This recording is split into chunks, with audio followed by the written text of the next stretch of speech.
حكمت ماڵی هەمووانە حكمت ماڵی هەمووانە.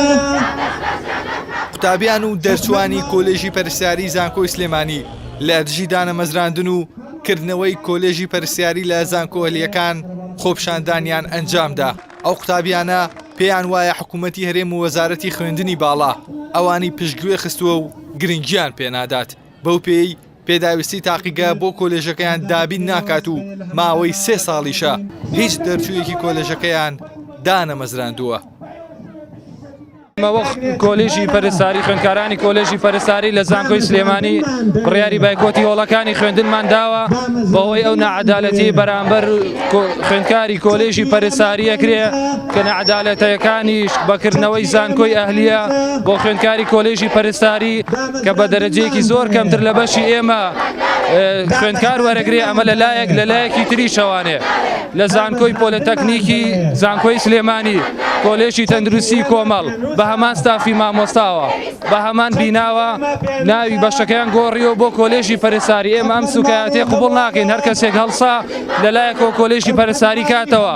خۆپشاندانمان کردەوە بە داواکردنی مافەکانمان گۆڕینی کۆلێژی پۆلتەکنیکی بۆ کۆلێژی پەرستاری هەروە دامەزراندنی ئەو وەجبانەی کە دانەمەزراون.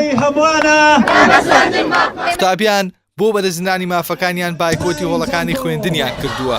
هۆشیاریش دەدەنە حکوومەت تا داواکاریەکانیان جێبەجێ نەکرێت بەردەوام دەبن لە بایکۆت و خۆپشاندان.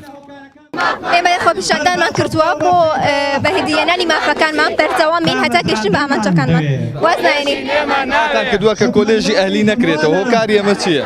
لەبەرەوەی خوێندکاران لە کۆلێژی ئەهلی بە نمرەیەکی زۆر نزم وەرەگیرێن لە کاتێکا دەرەجەکانی ئێمە زۆر بەرزترە لە دەرەجەکانی ئەوان.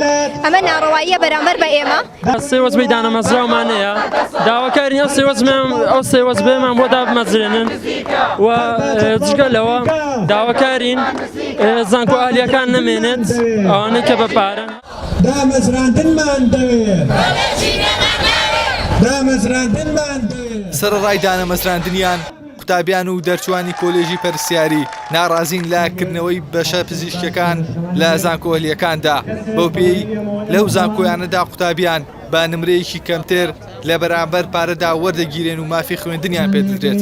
هەروەها داواش دەکەن کردنەوەی کۆلێژە پزیشکیە ئەهلیەکان سنووردار بکرێت و بە یاساڕێک بخرێت. بەڵام لە بەرامبەردا حکوومەت هیچ وەڵامێکی خۆپشاندان و ناڕازیەکان ناداتەوە و تا ئێستا بێوەڵامە.